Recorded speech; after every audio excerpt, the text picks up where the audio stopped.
Assalamualaikum warahmatullahi wabarakatuh. Hello everyone, my name is Cinta. My name is Mukhtar. My name is Najla. Today we are diving into one of the most powerful moments in Indonesian history, right here in the heart of Surabaya.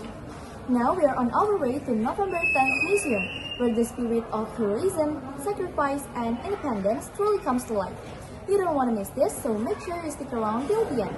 Alright, let's see what makes this place so special. Let's step into history.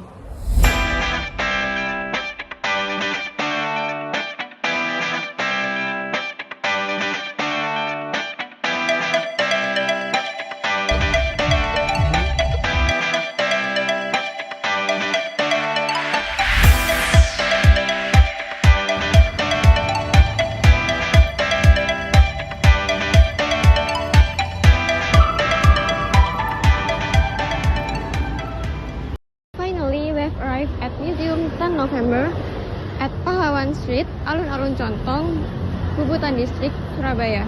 If you want to come here, this museum is open every day except Monday, from 8 a.m. to 3 p.m. To be able to enter the November 10 Museum, you must register online. But the fun fact is, this museum is free for elementary children and free for students by showing their ID card or by wearing a uniform. If you are a student and meet the requirement, you can enter the museum without registering online and paying.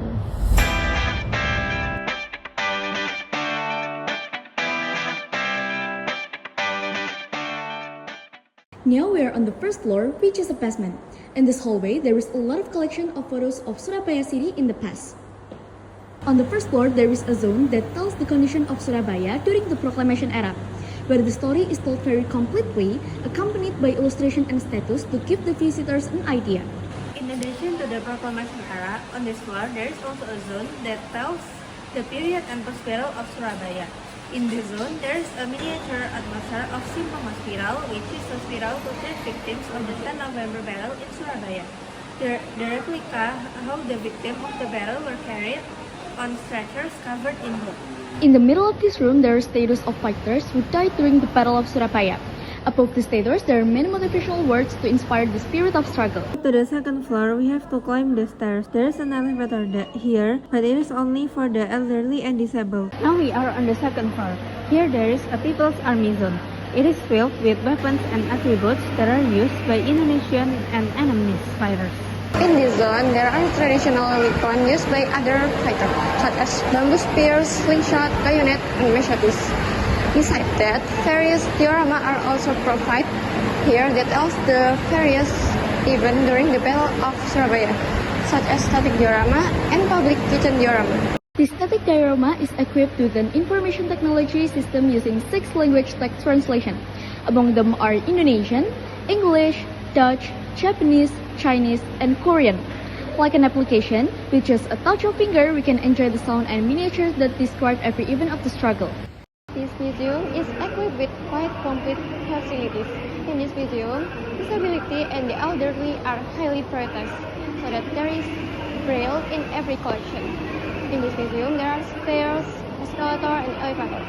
There are many trash bins and seats provided here, equipped with spotlight, fans, air conditioner, toilets, and CCTV for the safety, and many sophisticated collections that have utilized technology.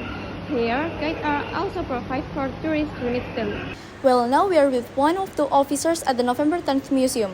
We will conduct an interview with several questions. Maybe you can introduce yourself. What is your name? Hello, my name is Bayu, but you can call me Bay. Okay, the first question is, which collection attracts the most visitors? Kira-kira koleksi manakah di museum ini yang paling menarik dan disukai oleh banyak pengunjung? Well, I think the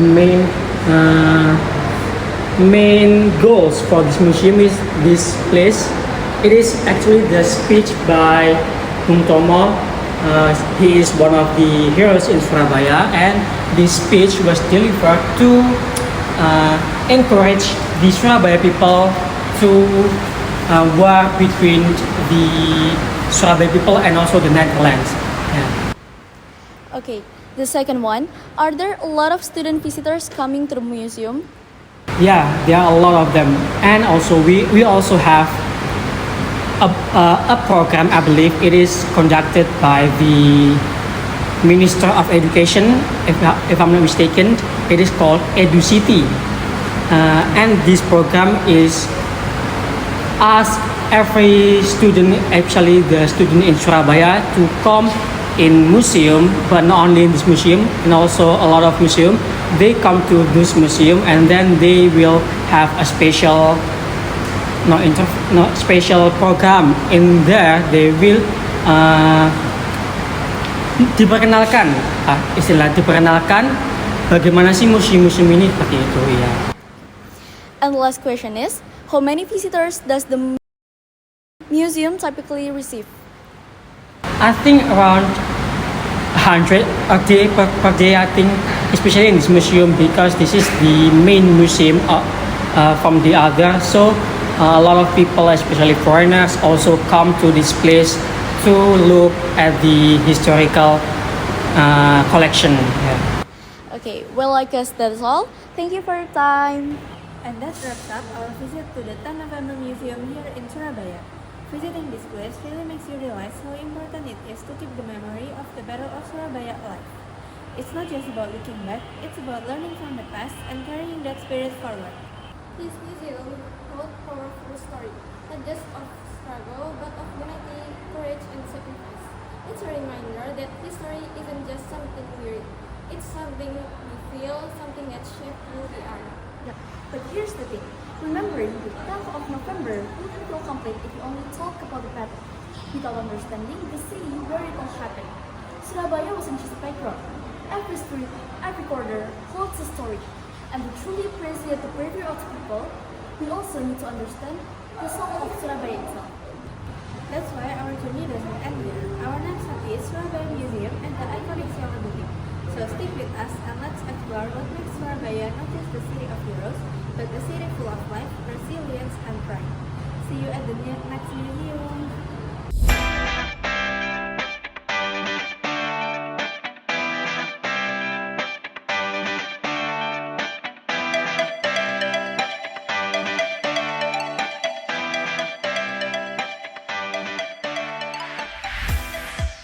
We are now at the famous yellow building, which is currently the Surabaya Museum.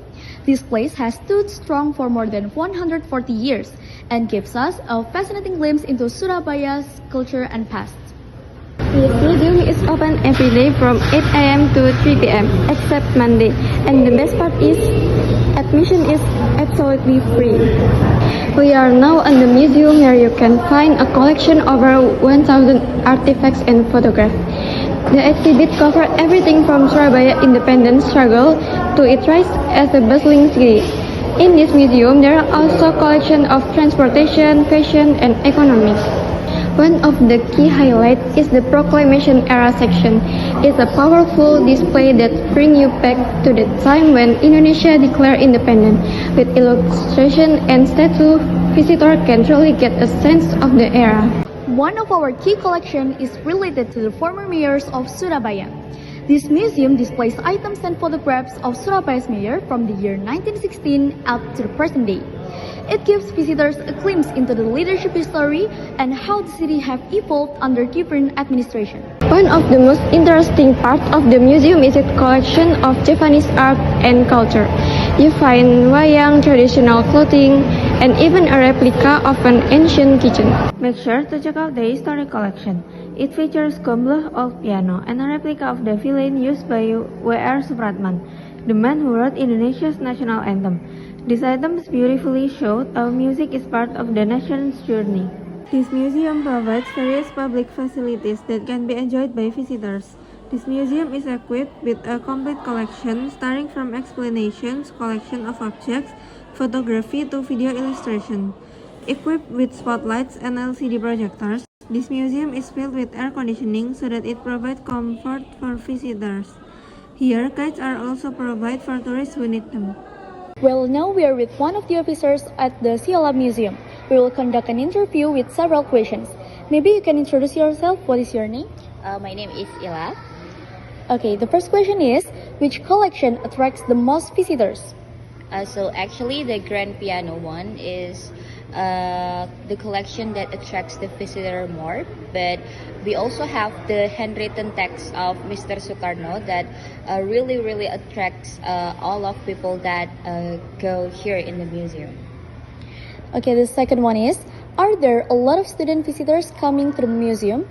Yes, there are so many students, especially like the junior high school and also the elementary school.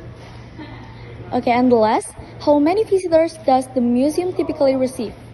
So in weekday, we typically have around like 200 people going to this museum, but during the weekend, we typically have like around 50 until 100. Well, I guess that's all. Thank you for your time. That's the end of our visit to Siola Museum and the Museum of November 10th. But museum gave us valuable insight into the history of Surabaya, especially the spirit and bravery of the local hero. The exhibition were informative and well organized. For Siola Museum, we suggest adding more seating areas for visitors to rest and improving security by installing more CCTV cameras. For the Museum of November 10, we recommend installing air conditioning to make the visit more comfortable, especially during hot days. Overall, it was an educational and inspiring experience.